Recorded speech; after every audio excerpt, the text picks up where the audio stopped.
after the budget we met and we discussed why it is not really important to know something about the budget. I think now all would be finally convinced that really discussing on the budget or all those things really don't matter. Ghanshyam, you had a point on that. Now do you believe that presentation which we had was right?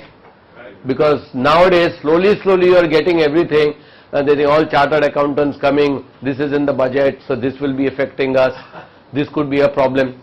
Now all those things should have been after the budget was given. Anyway, so today I have got a very interesting topic. By the way, we welcome our president, K.C. Thank you for coming. Yeah. Is tonight we going to have some champagne flowing? Yeah, we'll have that. Why not? Lubricating oil. Shut up.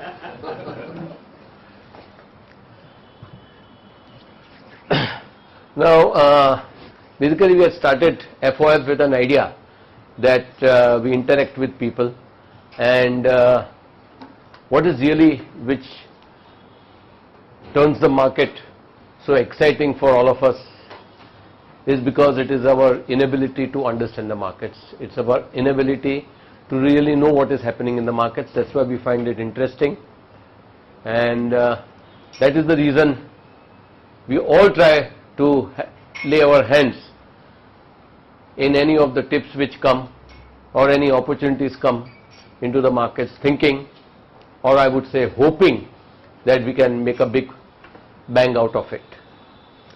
Now,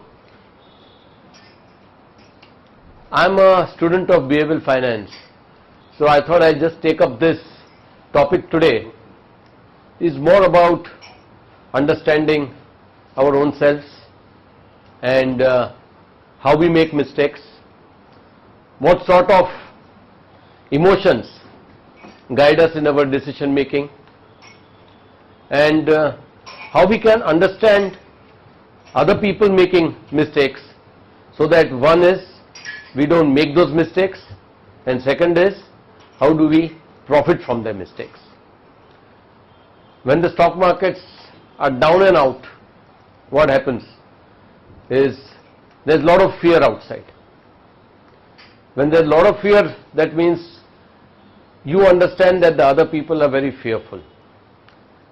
Now when you understand other people are fearful, and if you are courageous, and if they are throwing away stocks at rock bottom prices, that's where an opportunity is there. There are two things which happen over here. You don't be fearful, and when someone else is fearful, you be a little bit greedy, because that greed can help you to profit from the fearfulness of the other people. Now, we'll start with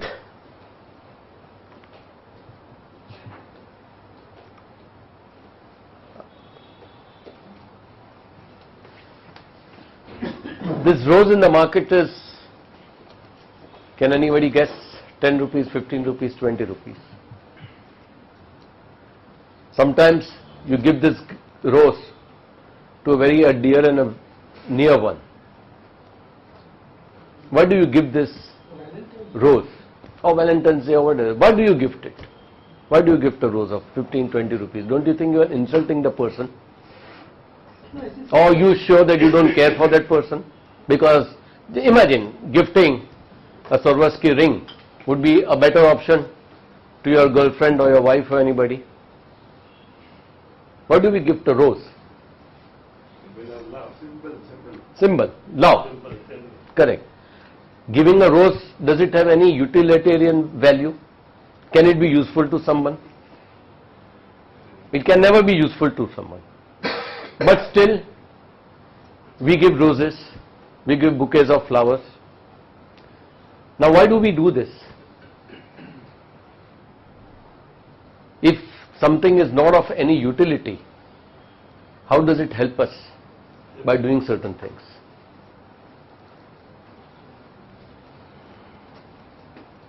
Any answers for that? Just a convention, the one who receives and the one who gives. Conventional. It's a conventional. Correct. It's utility. So why are you doing it? What are you expressing? It's an expression of affection or Your feelings, expression. So a lot of things in our life. without putting a value to the feeling. Yes. Technically speaking, you don't say, I will like you so much, so I will give you 1,000 rupees. If I like you less, I will give you 10 rupees. You Yes. don't say that. So you can give something. So what does a rose have? Freshness. Rose has an emotional value. It has an emotional value. All our lives, we are thinking about utilitarian values. That what is this use? How much do I get for it? But this is something which has an emotional value. And we as human beings, we have a mind as well as a heart. When we are making decisions out of our mind, we are looking at utility. We are looking at something what we can get, or we are always counting certain economics. But we also have a heart.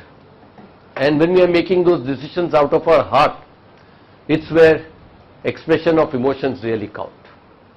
And in life, most of our actions are guided by how emotional or how expressive we can become.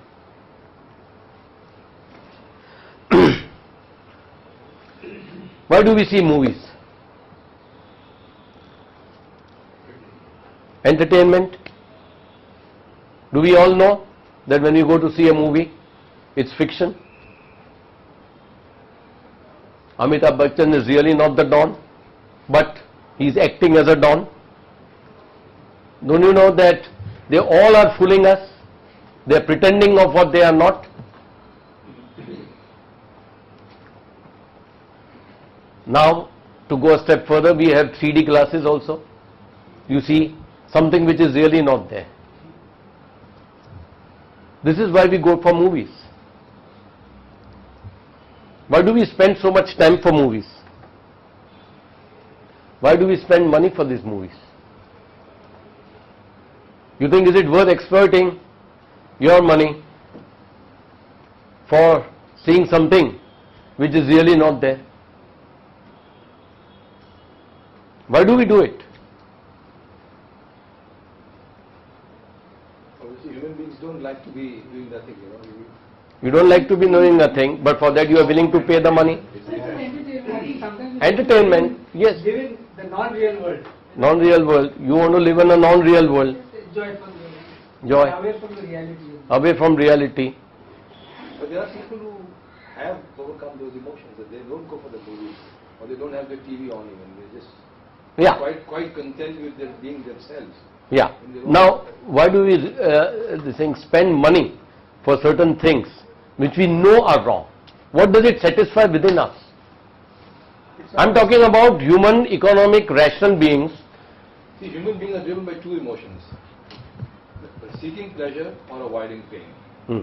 Now, wherever we get either of the two, when we seek pleasure, we'll go for that. Correct. And if there's any issue which we can avoid a pain could be temporary, imaginary, human beings go for that. Correct. So, as human beings, when you are spending your money, you always are looking at getting something for it. But when you are watching a movie, it's something like a rose. Would you agree with me? That it is an expression. You are getting an expression benefit. You are getting an emotional benefit. You are not getting any utilitarian benefit. Because actually movies are touching our emotions. They give us a sense of peace or well-being. You go to a comedy show, they can make you laugh. They can make you cry if you go for something like a sad movie. Definitely everyone mentioned it entertains us. And with 3D experiences, you have different types of experiences coming to you. However, when we are coming to the world of investment, it's different because everything is real. There is no fiction. we believe that investment is a real world. There is nothing like a movie. But actually, even that is similar to something like movies. Investments not only give you benefit for making a profit, which is known as a utilitarian benefit. Why would people go to Citibank and put money in a PMS account? Or people invest in hedge funds? To make money. To make money. Security. Security. No, why do they go to a Citibank? There are so many other people. You can make money through the thing. Hedge funds. The brand value, like I'm invested with Citibank or I'm So, investing in a hedge fund. as Manish says, it's more of an expression to be a high net worth individual. Yes. Because Citibanks and all hedge funds, they really don't touch the small guys. So when people invest into such schemes, they are really not looking at the utilitarian benefit of that. They are looking at the expressive benefit, that you want to be in a different league altogether. No, but Parag, I think it's also something to do with the security, because the bank which is there for the last 200 years, you feel that it never go down. You will put money with the place where people you feel secure. You are secured going to the bank and keeping your money. I buy your argument. But going to a bank and giving investment advice, they think investment advice, managing your money, they think just because they have a cap that not less than 1 crore we stand, people get excited by it, go to these foreign banks thinking that, well, I have arrived, I am in the league. It's more of a expression. See, what is an expression? When you want to be in a different league altogether. Why do investments clubs really go well in bull markets? Why do people become members of investment clubs?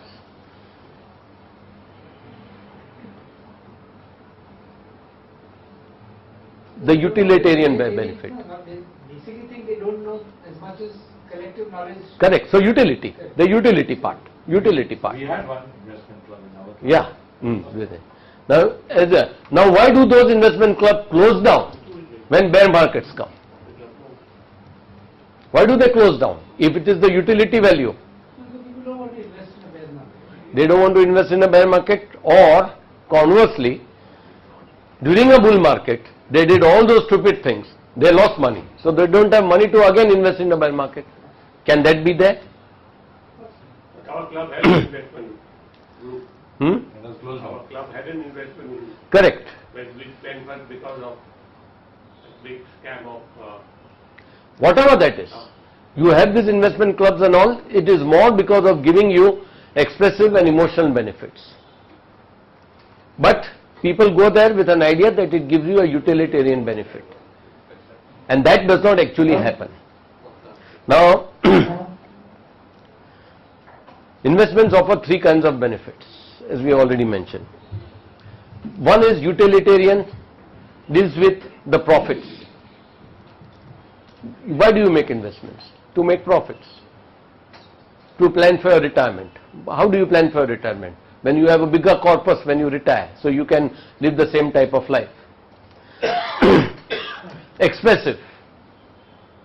It sometimes conveys about what we believe in or what others believe in. There are certain people who don't invest into tobacco shares. Now it's their expression that I don't want to invest into cigarette companies. So investments also are giving expressive as well as emotionals. Now what are the emotionals? How do people become really emotional when they invest in stocks or bonds? Bonds, the emotion of fear is there. They want to run to safety. It gives them security. As far as stocks is concerned, it gives them hope that these stocks can go up and I can make more money. Can I find a 10 bagger or a 15 bagger or a 20 bagger? So investments offer these 3 kinds of benefits and it is up to us how we identify those benefits. To give you an idea about our Financial Opportunities Forum, because last 2-3 months we have a lot of noise coming in from certain people that the tips are not coming, what is the point of showing movies I have seen. Now the basic idea of starting, which some of the old members over here, and of course Mohan was one of the founders of this, it was with an idea of utilitarian benefits, not with an idea of giving tips, but it was with an idea of sharing the right investment wisdom, which is important. Secondly, it was there with behavioral economics in mind, that how do we understand behavioral biases of ourselves, of others, and how do we benefit from them. And the expressive benefit was that can we be in the company of like-minded investors, because when we are in a herd, we are able to think better, we have a confidence that whatever steps we are taking are better steps, because we have so many other like-minded people supporting us for that. So it was an expressive benefit. And of course the emotional benefit was that everyone normally believes that there are no shortcuts to making money, it's only the long term which goes, and the emotional part of FOF was we are thinking long term because the belief is long term. So now we come to some framing errors. In our day-to-day life, we are supposed to make decisions based on certain informations coming to us, and it depends upon how that information is packaged or how it is presented to us that we start making decisions, and those decisions can turn out to be either good or either bad. Now let's see how those decisions affect the framing effect. A man misses a lottery of 10 crores, feels bad that he has lost 10 crores. Okay, 10 crores is the loss and he is feeling bad about it. Now let's, if we change the reference, that had he got 10 crores, taxes would have been 3 crores, the loss is 7 crores. The change of reference affects your emotional well-being or not. He didn't get, but it's a change of reference. Now this is a very big example, but suppose you are dealing into stocks and you don't sell certain of your stocks where you are making a loss, but in some stocks if you are making a profit and if you have sold them, then selling those stocks when you are making a loss makes sense, because you can always adjust that income, that loss against that income.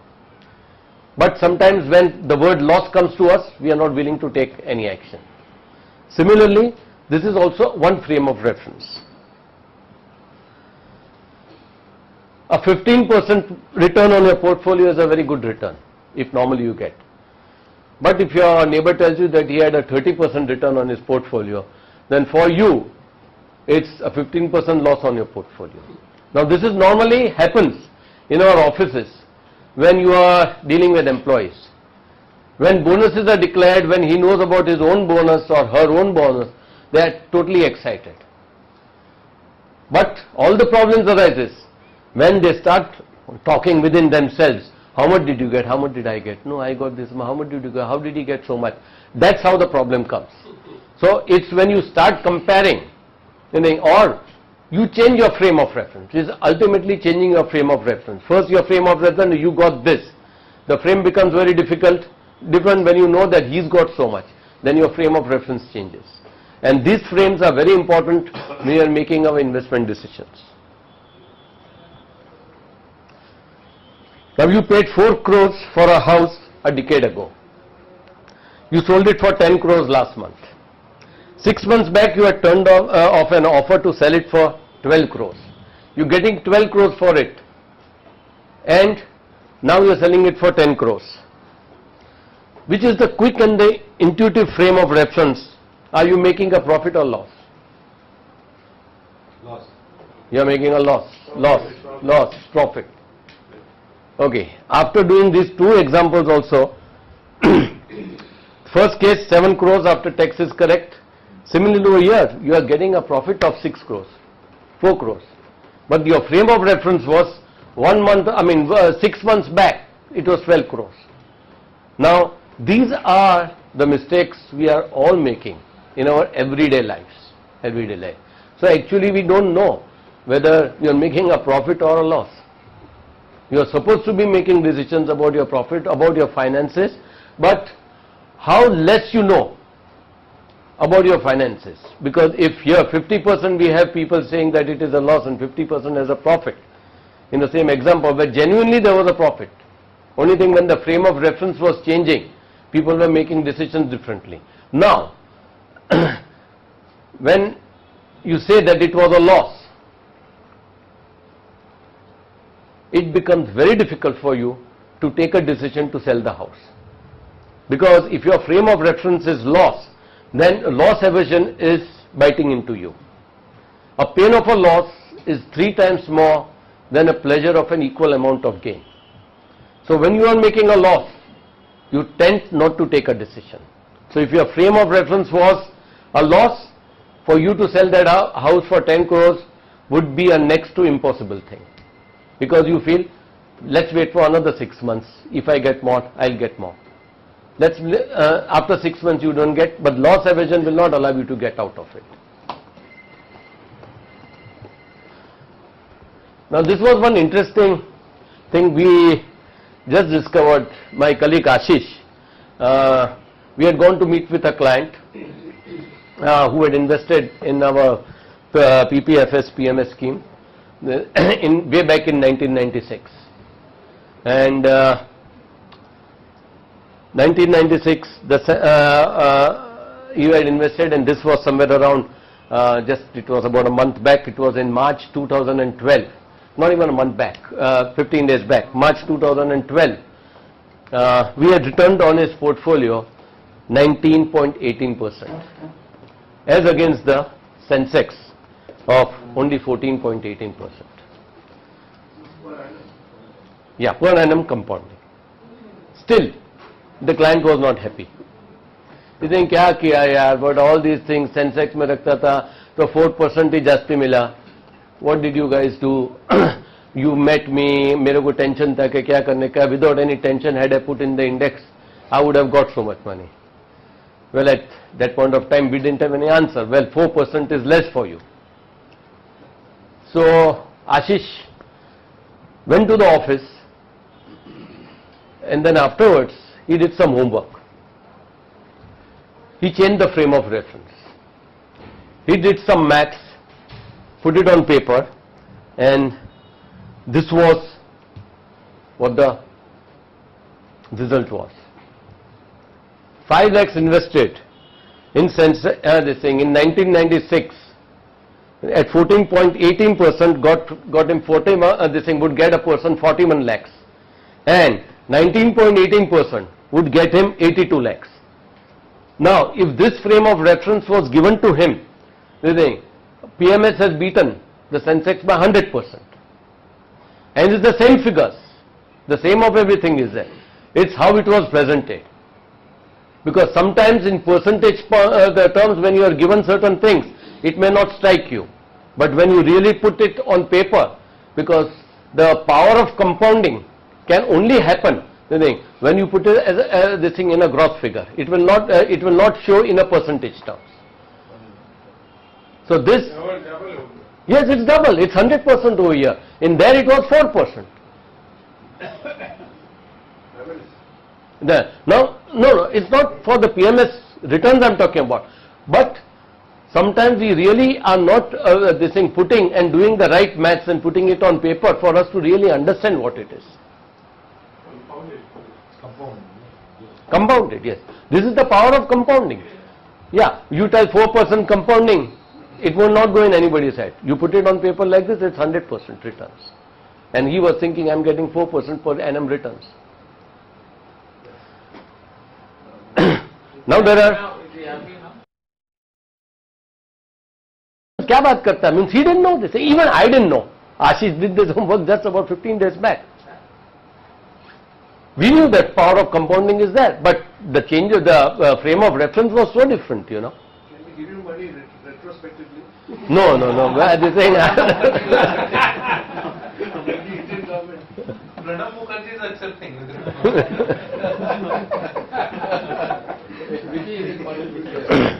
He's got a retrospective bond, huh? You want to put it in.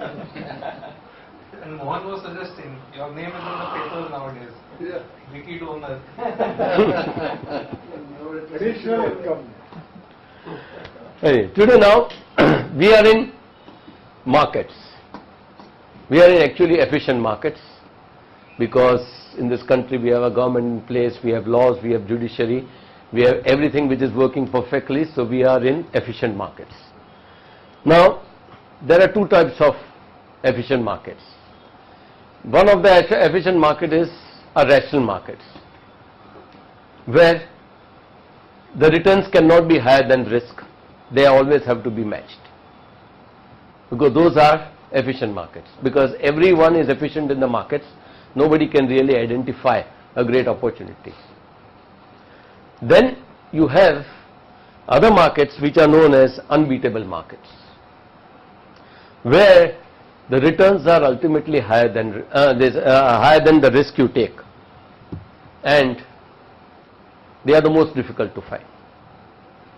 And every class of investor, every human being is really hunting for such sort of opportunities. Now, yes? Either you are a liar or you are... No, it is there. Unbeatable markets are there, where every time everyone is trying to beat the markets. Now, in this last example, when I showed you that we had beaten the markets by 4 percentage points, it was not because of any great, I would say, brilliance.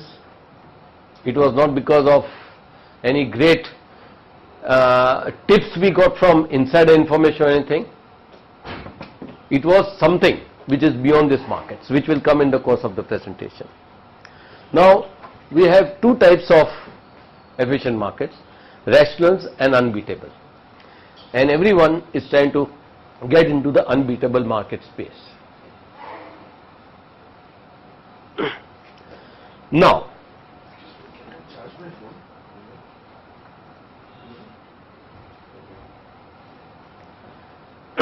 surgeons. Vicky, you are disturbing me because I am giving a presentation. You can't come out with charging a phone and all here. If you are a surgeon or a lawyer or a teacher, what would you require? One is you require the competency of being a surgeon, a competency of knowing the human body if you have to operate upon it, the knowledge which comes with that, and the more you do that, the more better you become at that. Similar is the case with lawyers. If you are a lawyer, knowing the law is most important for you. How the law is changing every point of time is very important to you. And the more you study the case laws, the more better you become. So, knowledge and competence is something which makes you better and better. And this is the frame of reference we have in our mind, that tomorrow, if you have to excel in something, you got to have the knowledge, you have to have the practice, and the competency is created by doing things over and over again. However, in investing, if you are investing in an index, like had you invested in a Sensex in 1996, you would have got a 14% return. like my client was telling me that, so what, I had have just put it over there without any hassles, I would have got 14% return. So if you are a layman, you have no knowledge, you have no competency, and if you invest into an index, you are better off. Now, in your real life, anywhere without competency and knowledge, you cannot really have good returns, or you cannot make a living. But here, you are told that if you just put in the index without doing anything, you will be able to make a decent return. Now, all of you would be having index funds. How many have invested into index funds? Okay, one. Now, Tilak, can you, BSE has 30 stocks, Nifty has 50 stocks. Can you name those 30 stocks where you are invested? In fact, I've got a small and big cap, I can't even... No. So I'm telling you that. Now, we really have this thing. Some of these fund managers who are index fund managers, even they will not know the names of the stocks. Leave aside knowledge of stocks. Index is not always right, it's also No, but here, I agree with you, this is not there, but it is made out to be there. I am telling you that you believe that you put into index and you make money. It depends upon when you put in the money, and all those factors are there. But I am just telling you that as an index fund investor, the way it is marketed, that okay, you put in money and you would have got these returns. In fact, in my new book, I have done a total study on that how index investing cannot work. We've got some people, we have done a research of since the indexes were formed, and we have shown that, well, it is not possible to get those returns. But we are given a different frame for us to understand that this is the way it works. So isn't it a paradox that professionals with no knowledge in the fields cannot earn average incomes in the fields? And investors with no knowledge can earn average return by investing in funds, in index funds. It's basically a paradox.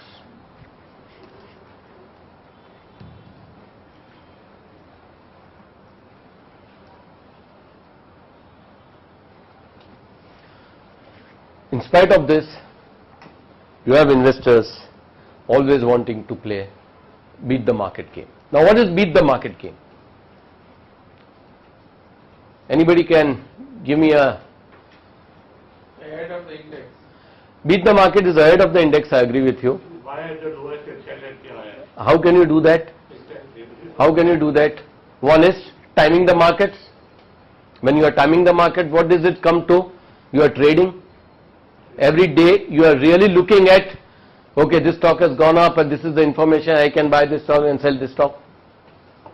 So what you are trying to, when you are beating the market, you are trying to be like a cowboy, that you know that you will be able to shoot from your hip fastest than any other person can do. Target SIP in index. I beg your pardon? A SIP in an index fund. Huh? SIP in an index fund. You can make money. With most probabilities are that you make money. Correct. Now, we have just gone through this. If as a profession, you are an engineer, correct? Now, you have done a whole lot of studies about engineering. You have developed your competencies, and then you are able to make a good living out of your profession of engineering. Here what it says, by with SIP or anything, that you will be able to make money. Then why did you become an engineer if you could have made the money over here? My idea is showing you a frame of reference of this thing when it is changing. It is not that simple as it may now. That's why a lot of people go into the beat the market game. Now, beat the market frame. What is beat the market frame? First is you identify a stock whose price is much less than the value offered by it. Or you sell a stock whose price is much higher than the value. That is how you can beat the market, because this is how investments are made. Now, most of these investors, they rely on their own studies. some have different ways of analyzing the intrinsic value of a stock, and they decide on whether the price is right or wrong. This is also based on a lot of assumptions, and these assumptions also vary from different individuals to individuals or analyst to analyst. And when they do all this homework, they consider themselves as a surgeon or a teacher that they have done the homework, they have been long enough sitting in front of the screens and making investments, and they jump to a conclusion that they are becoming experts every day.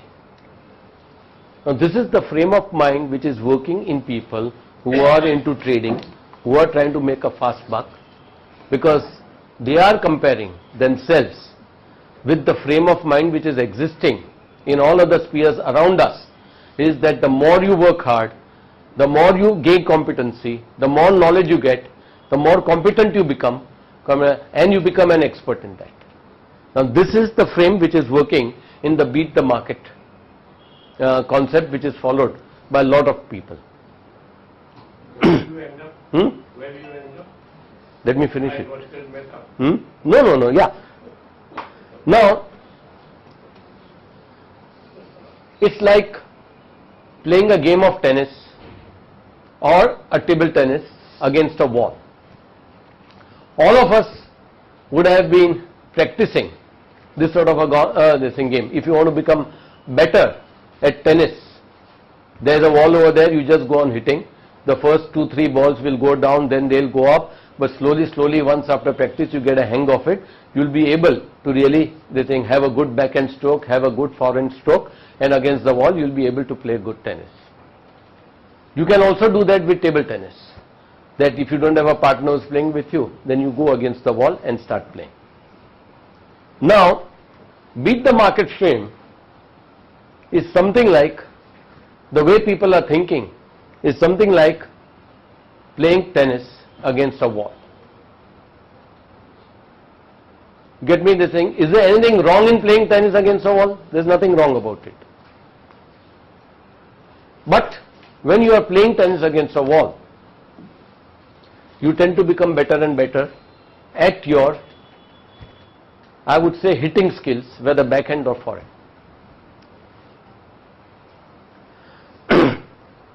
This frame represents a surgeon. But let us understand another part, that when a surgeon is becoming better and better, he is gaining more more skills, more knowledge. When he operates more human bodies, he becomes better. But the human body itself is not changing. It comes with one heart, it comes with a liver, with 2 kidneys and everything. So that is constant. Similarly, when someone is doing it the law, becoming a lawyer, the more and more law cases come, the judiciary is the same, the crime remains the same. Teachers, the more and more knowledge the teacher gains about a particular subject, the subject itself is not changing. The investor who is trying to beat the market has got the same frame of reference in his mind. He believes, like a surgeon, if I do certain things better, I will become better at investing. And why is he making that mistake? Why is he making that mistake is, he does not understand that this is not like playing tennis against a wall. Investors are meeting other competent investors on the other side. There are insiders who are trading against you. They have much more better information than you, and you are trying to beat them. Then you have sophisticated investors in the form of institutional investors who have much more better access to information, and they have access to more money. So tomorrow you may not like a stock and you can just short sell it, but if a person with unlimited money against you, and if he is buying that stock, there will be a time where you just go bankrupt. Even knowing perfectly well that you are right. So today you are dealing with investors which are against you, who are much more knowledgeable and much more in control. So this is what happens. When you are playing tennis against a wall, the wall is not doing anything. The wall is only bouncing the ball according to the speed which you give. But when you are playing tennis against an opponent, he is the one, then you are playing against him. Now if he is a better player than you, then there is no way that you can win from him. So the frame of mind which we normally have should be of you are playing against some competition, rather than thinking that you are just playing, that you can become better at certain things. Because investment world is so fluid that every time you have different types of players coming to the market. So actually incorrect framing of this is actually a cognitive error, because we are not processing all the information which is really coming to us, and we are actually jumping to conclusions. So most of you guys who are into the trading, like you install applications on your computer, there should be one application installed in your mind. Who is the idiot on the other side of the trade? Before you take a trade, and have you considered that idiot is not you? I think that's one of the most important lessons when you trade, because you are dealing with your hard-earned money. And most of the times we believe that we are smart, but we are the idiots, not knowing that they think a smarter person is in front of us.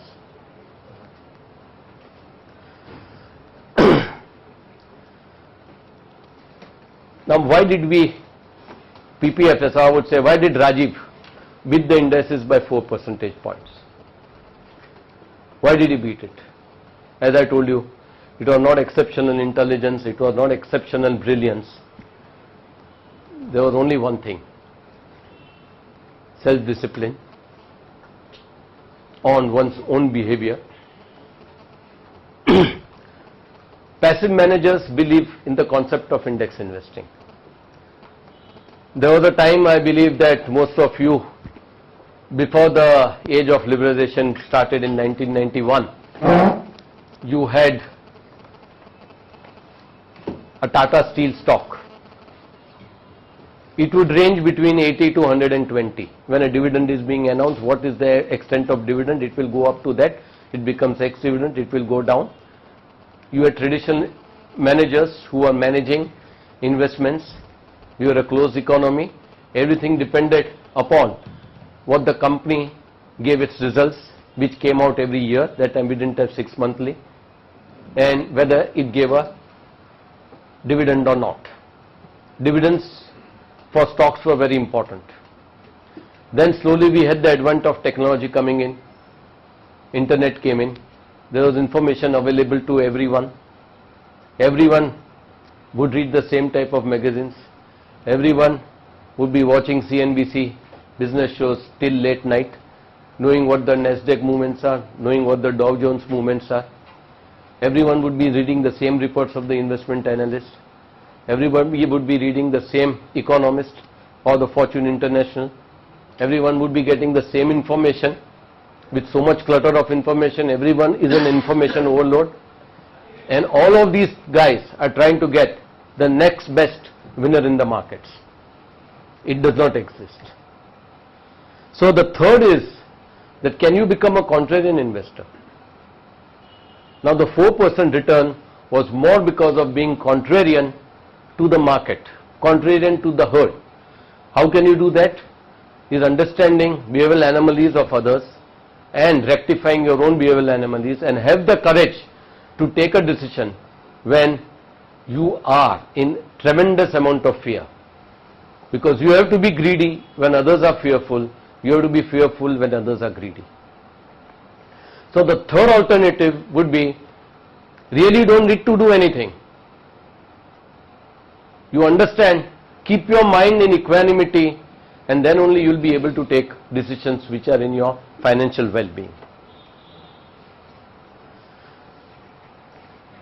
Most of the time, we really are not able to understand what we want and what we need. All these problems are coming.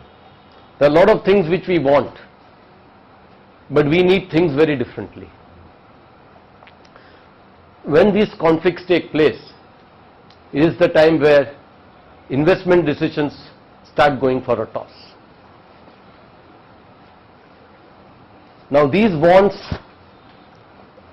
emphasize the expressive and the emotional benefits of investments. There is nothing utilitarian about it. Actually the needs, what you really need or what you should be doing, is the utilitarian part. That's why wants, if you want this, it will drive you to stupid investments. And when you really understand your needs, you will be able to make wise investment decisions. That's why investment advice is full of what you should be doing and what you need to be doing. That's why people will tell you need to save more. But what does the outside world teach you? You borrow something but you spend. You need to spend less. But the outside world gives you a lot of wants. And that's where you miss out, because you went to this thing, you're going for this thing, having more wants. You have to actually, you need to buy and hold stocks, because you cannot make profits by just buying something and selling it tomorrow. There is something like the law of the farm. You cannot sow something today and reap tomorrow. Even a child, before it is born, it has to spend 9 months in the mother's womb. Have you ever heard of, now the deliveries have become fast, now 2 months, 3 months you start, we don't hear of those things. So there are certain universal principles, and those universal principles teach us the problem of need. And everyone has to be thinking long term. Investments are simple. It's only we make it complicated. It's up to us. We need to change our frame of references. We have to understand how the marketplace functions and how we want to be disciples of the marketplace rather than trying to beat the market. You have to be followers in the market. You have to be disciples. You cannot try to beat the market. Nobody can. Application of behavioral finance, for which FOF was really started, was to control one's wants, to identify one's cognitive biases, understand other people's behavioral biases, and then make judicious investment decisions. Thank you. I'll take any questions if anybody has. Clap. Thank you. You rather give it to somebody else to manage your affairs. Right? And you give it to somebody else to manage your affairs based upon the fact that he has the experience, he has seen the markets, and he will take to some extent the rightful challenge, because markets can't be predicted. Everybody would be a millionaire. Correct. Then what should the average layperson do? Yeah. First is, you only give the answer to the question that I have to see a person who is more knowledgeable and who has more competency, or whatever that is. Now, first is you have to judge what is the frame of reference. Is the frame of reference of the surgeon which you are using with that person? You are using that frame when you are going to that person. First is that you got to understand what that person is delivering, rather than, and you should know to ask the right questions. Is he walking the talk? It's very easy to talk about value investing and all. Are you walking the talk?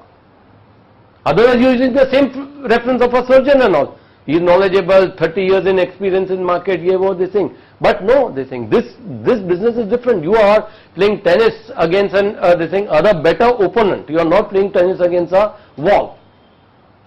I think that is where you got to realize that when you try to go for an investment manager, what are the questions you need to ask? Now, then you were talking about Citibank, for example. Yeah. Now, obviously, it consists of individuals. So, is it a good thing to go to a bank and... No, it's why you are going. You are going to Citibank for a utilitarian benefit.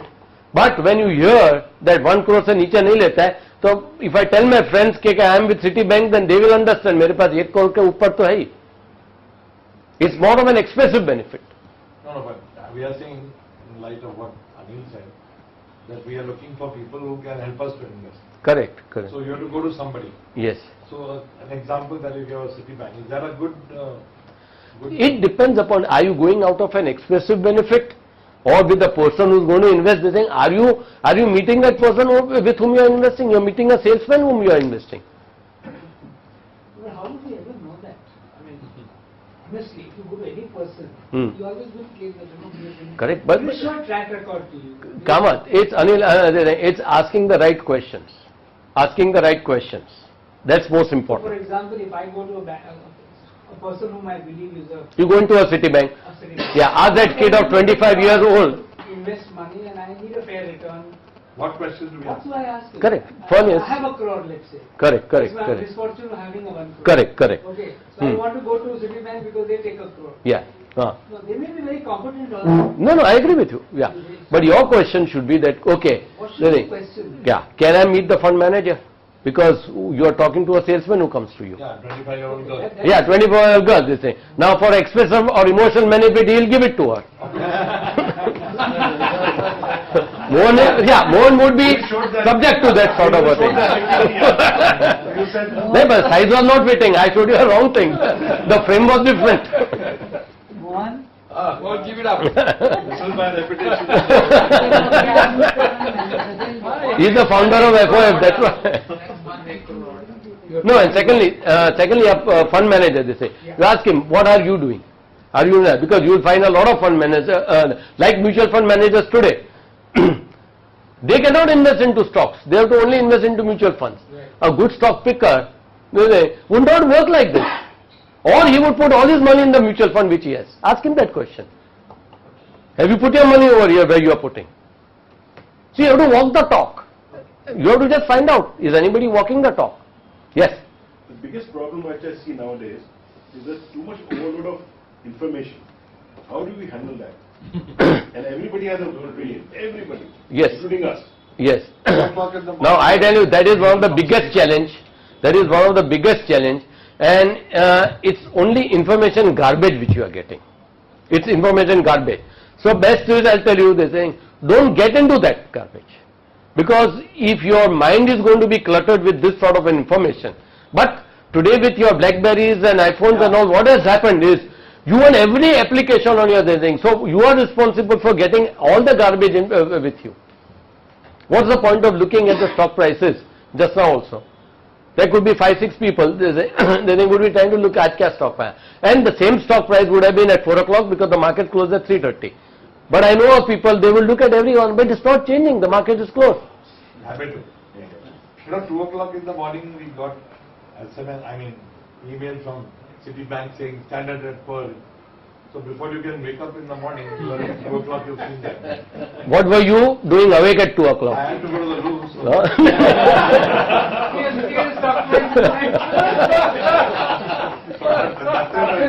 what was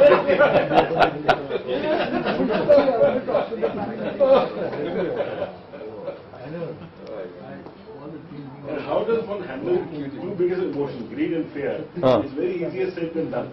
Yeah.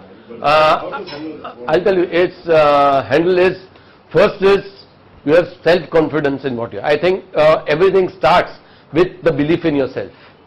It's a belief in yourself. And how can you handle greed and fear? Is understanding the difference between wants and needs. Wants and needs, they think, what do you really need? And what is the want? You do a balance sheet of that. Then your equanimity will come. The problem arises when your want you consider as a need. Is the wants. I want, yes, everyone wants this. But can you have it? Or do you really need it? Instead of needing it, I would say want and what you should do. You have to have cash available for the times when the market gives a good opportunity and where everyone is fearful. Yeah. That's when you enter. Correct. So you have to have sold early. Yeah. No, but had you been practicing this, then definitely when the markets were crazy, you would have had this thing sold off and been in cash. Like being in cash for extended period of time requires a lot of guts, especially when in the markets. When the market goes down, you can't be in cash. Because already the market has gone on, you are holding it. You have to be in cash when the markets are up. So when they go down, then you can take advantage of that. What about the government policy which is most extreme in India compared to the West? Most erratic. We can't do anything about it. We are in this. Well-known, well-made plans. Sam, when you look at West Can be government policies, overrated. Well, Sam, I'm nobody to. No. If you know Pranab Mukherjee, you can do Somebody must give attention to that. Sam, come here. So erratic. Ramogaji, insult doesn't Okay, Rajiv, why don't you take a few questions? Now, these technical, heavy questions, Rajiv takes it's much better. You're a robot now. Yeah. Okay. Should make it a habit of reading The Economist once a week, which covers things which are happening across the globe. The London paper. The London paper, yes. To give you an example, in Russia, an oil company which was listed in the UK, the government said, oh, these people have defrauded the country and they have not paid their taxes. A company called UCOS.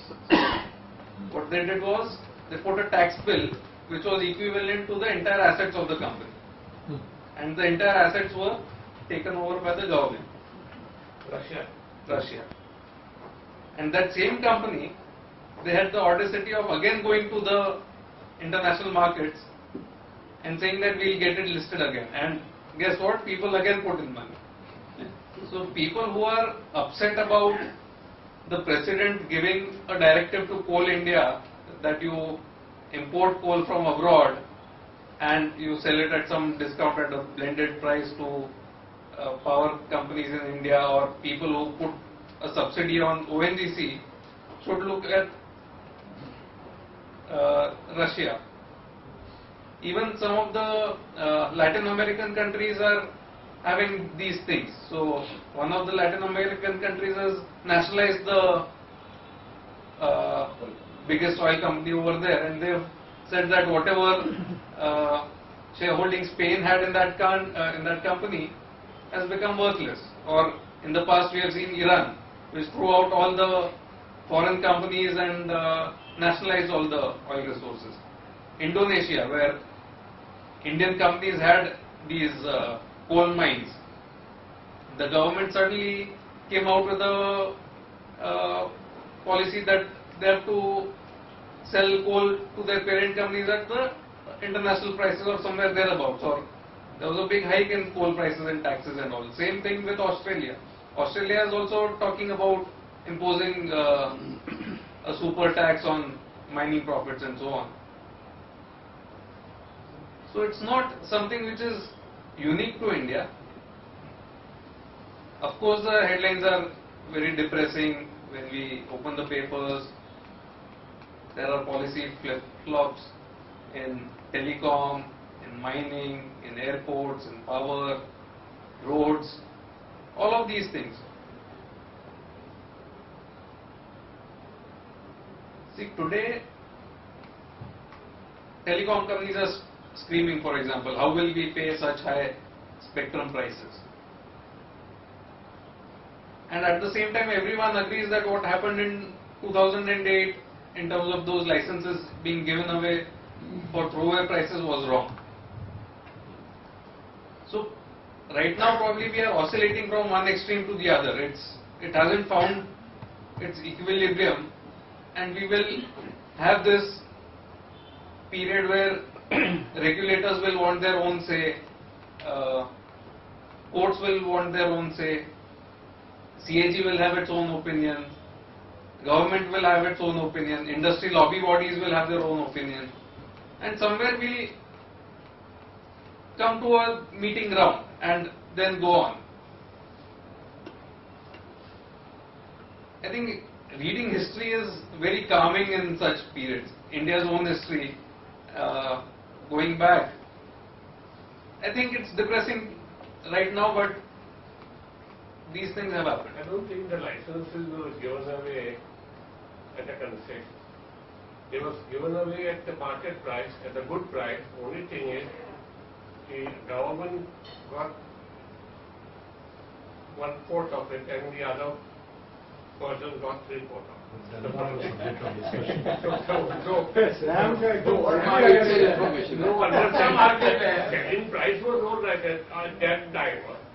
No, see, Now, this the is reason where why we say it was there is a limit to corruption. the reason why we say it was undersold is that companies like Unitech and all got the license, and overnight the value of the company went 4 times, 5 times, 10 times, those kind of things, and the foreign money came in at close Then you to. want to tax them again with back tax.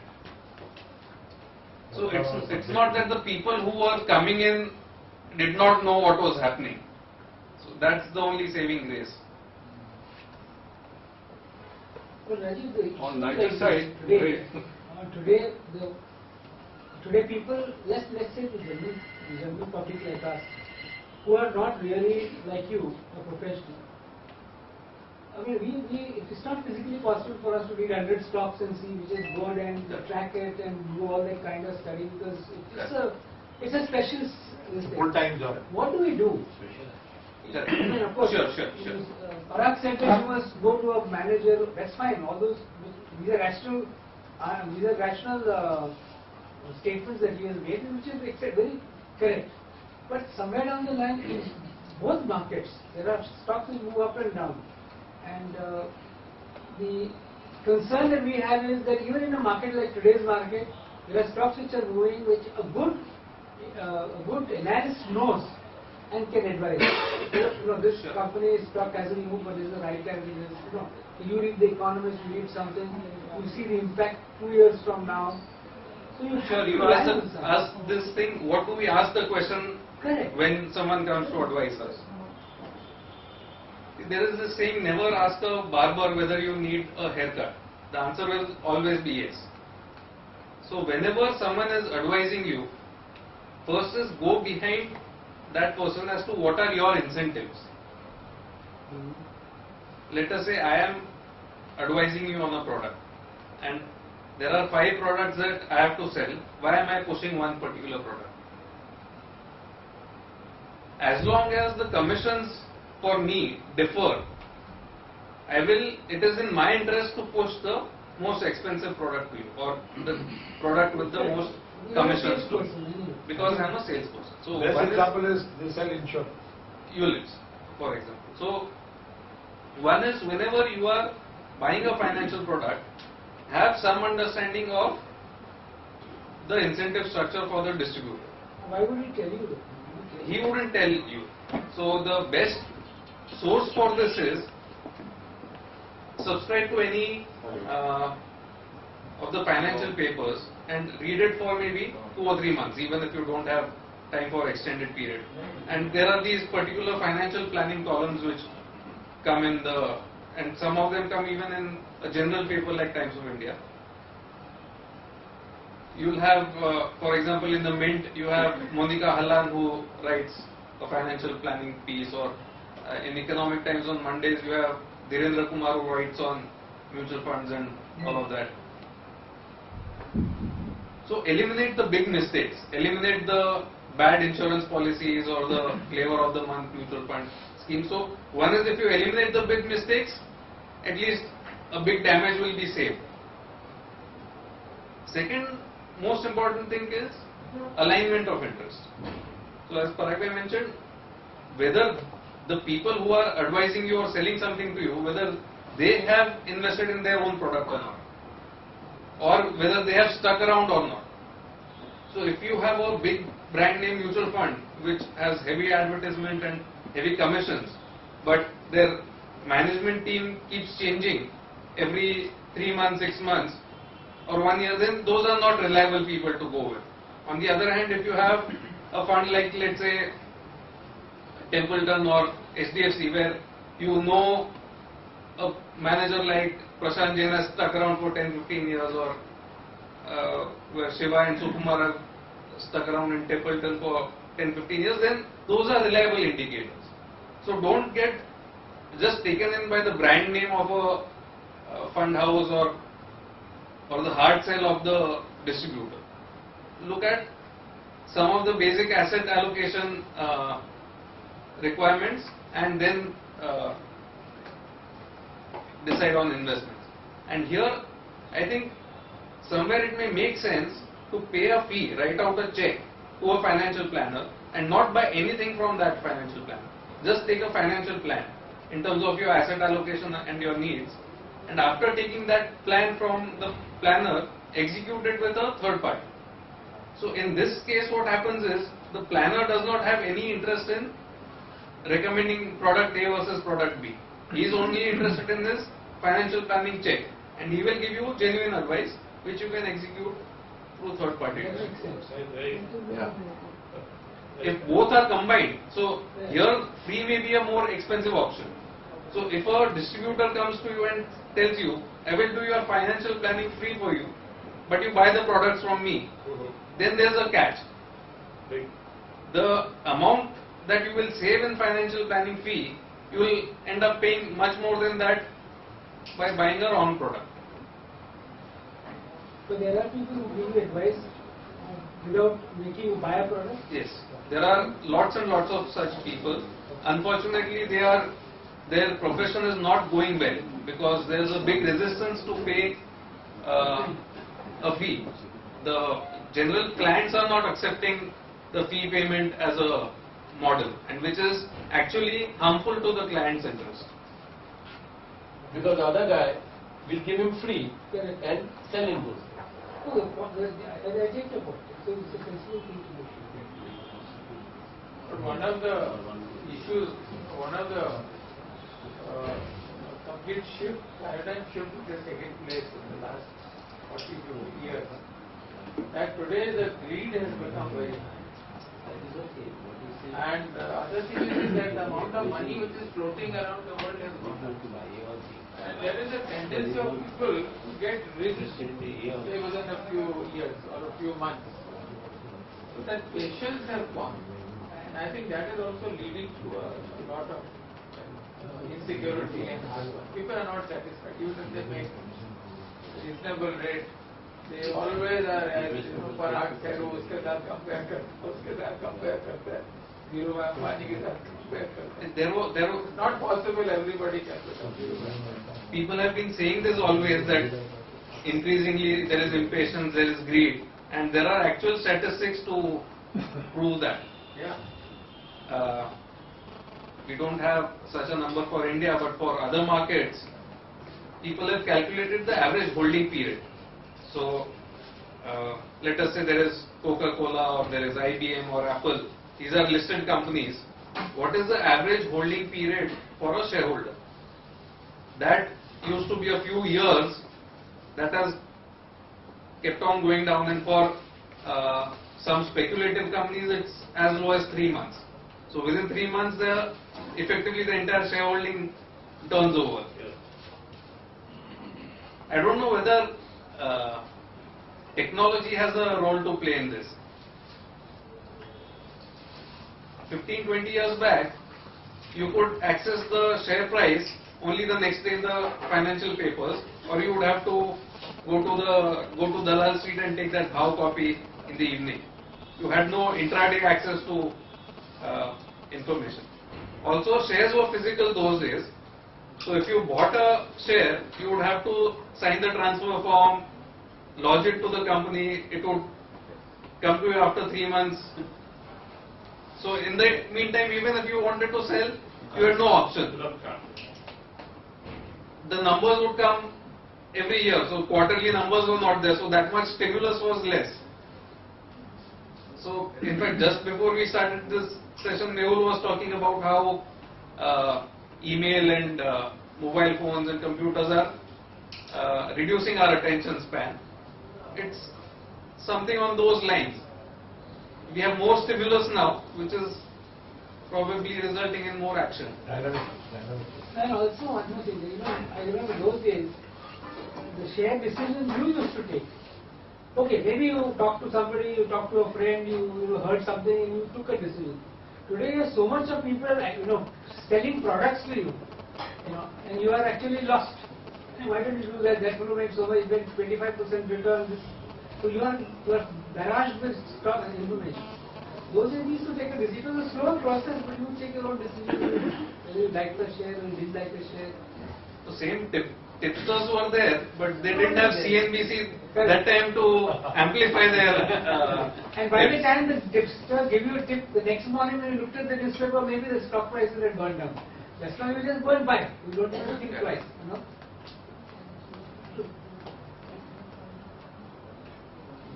That is where money makes money.